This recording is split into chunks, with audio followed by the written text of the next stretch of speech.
Hello दोस्तों, मैं रोहित एक बार फिर से आपका स्वागत करता हूं आपके अपने YouTube channel future coaching centre में।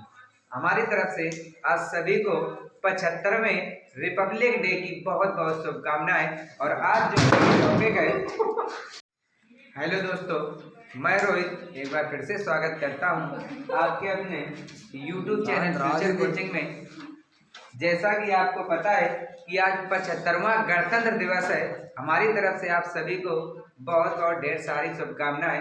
आज जो हमारा टॉपिक है और लास्ट ही नियम बचा है आपका फ्यूचर परफेक्ट का, और उसमें पैसे से हम एक्टिव पढ़ रहे हैं। और उसमें बेटा आपने देखा पैसे में आपका क्या क्या मिलेगा। पहले आपको मिलेगा ऑब्जेक्ट, ऑब्जेक्ट के बाद हेल्पिंग वर्ब, हेल्पिंग वर्ब के बाद में बेटा आपका क्या होगा, मेन वर्ब होगी, और मेन वर्ब की होगी थर्ड फॉर्म। और इसके बाद में आपका मिलेगा बाई, बाई के बाद सब्जेक्ट और फिर अदर वर्ड पीछे। जब लेकिन ये तो आपका पैसिव है, एक्टिव बनाओगे तो एक्टिव का मतलब बेटा ये क्या होता है कि आपको सबसे पहले सब्जेक्ट चाहिए। तो इधर क्या मिलेगा, सब्जेक्ट, सब्जेक्ट के बाद हेल्पिंग वर्ब, हेल्पिंग वर्ब के बाद मेन वर्ब की थर्ड फॉर्म। क्यों, परफेक्ट में थर्ड फॉर्म का प्रयोग होता है तो थर्ड फॉर्म इसलिए भी लगेगी। और प्लस में ऑब्जेक्ट, और ऑब्जेक्ट के बाद अदर वर्ड, ये होते हैं नियम। अब देखिए इसकी क्रम बाय क्रम हम लोग एग्जांपल करते हैं। The car will have been sold by him. क्या दिया गया बेटा, the car will have been sold by him. आपने देखा पीछे क्या लगा है, बाय हिम। हिम अब पीछे है, इसको जब हम सब्जेक्ट के रूप में, मैंने अभी नियम आपको बताया, सब्जेक्ट के रूप में आया तो ही हो जाएगा। ही के साथ बेटा हेल्पिंग वर्ब क्या आ जाएगी, विल हैव। अब इसके बाद में थर्ड फॉर्म आपका लगा ही रहेगा, तो क्या आ गया, सोल्ड द कार। पहला तो ये हुआ। दूसरा क्या दिया गया, वाई दिया गया बेटा। जब वाई है तो आप वाई पहले से जोड़ दो, लेकिन जब आई था तब तो सेल है, आई के साथ सेल है। अब हम लगाएंगे किसके अनुसार, हिम दिया गया है पीछे, हिम को बेटा अगर इधर लेकर आएंगे तो ये हिम का क्या हो जाता है, ही हो जाता है। तो जब इधर ही आया, ही आया तो बेटा ही के साथ में आपका क्या आता है, विल आता है। इधर क्या आ गया भाई, विल। फिर देखो बेटा वाई था, वाई आपने लगा दिया। जब आई था तो आई के साथ सेल। अब हम किसके अनुसार लगाएंगे, ही, हिम का बेटा ही हो जाता है। जब इधर से ही आ गया तो ही के साथ हेल्पिंग वर्ब विल आएगी, विल आ गई, फिर ही, इसके बाद में क्या आ जाएगा, हैव।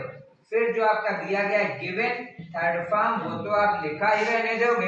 इधर से गिवन आ गया ए पेन, गिवन के बाद में बेटा क्या आ जाएगा, ऑब्जेक्ट, ऑब्जेक्ट क्या है आपका आई, लेकिन इधर मी हो जाएगा, मी ए पेन। ये हुआ। अगला देखो भाई, बाय हुम आगे है।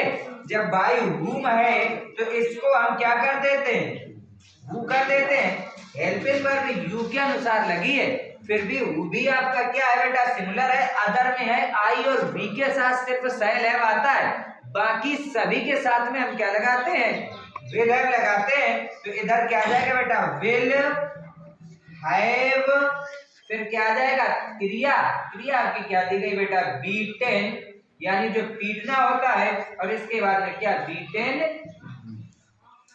तीसरा देखो भाई, चौथा, his field will have been ploughed by the farmer. Farmer के, किसान के द्वारा उसकी फसल जोती जा चुकी होगी।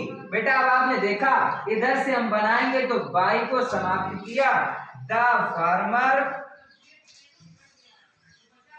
इसके बाद में बेटा फिर से अब देखो फार्मर अदर में, तो विल हैव। फिर क्या आ जाएगा, क्रिया प्लाउ, और प्लाउ का बेटा थर्ड फॉर्म ही बना रहेगा, तो क्या आ जाएगा, प्लाउड हिज फील्ड। इस तरीके के आपके जो एग्जाम्पल थे वो आपके सामने है। 4 एग्जाम्पल जल्दी से नोट कर लो। इस तरीके से बेटा आपने देखा लास्ट आपका क्या था, फ्यूचर परफेक्ट। फ्यूचर परफेक्ट यानी जो आपके पैसिव थे, वो जो एक्टिव, पैसिव से आप एक्टिव पढ़ रहे थे, सभी के सभी समाप्त हो गए। आई होप, आशा करता हूं कि आपको सभी चीज अच्छे से समझ में आई होगी। और बाकी जो अगला टॉपिक होगा वो जल्दी आपके सामने होगा। कौन सा होगा, धन्यवाद, जय हिंद।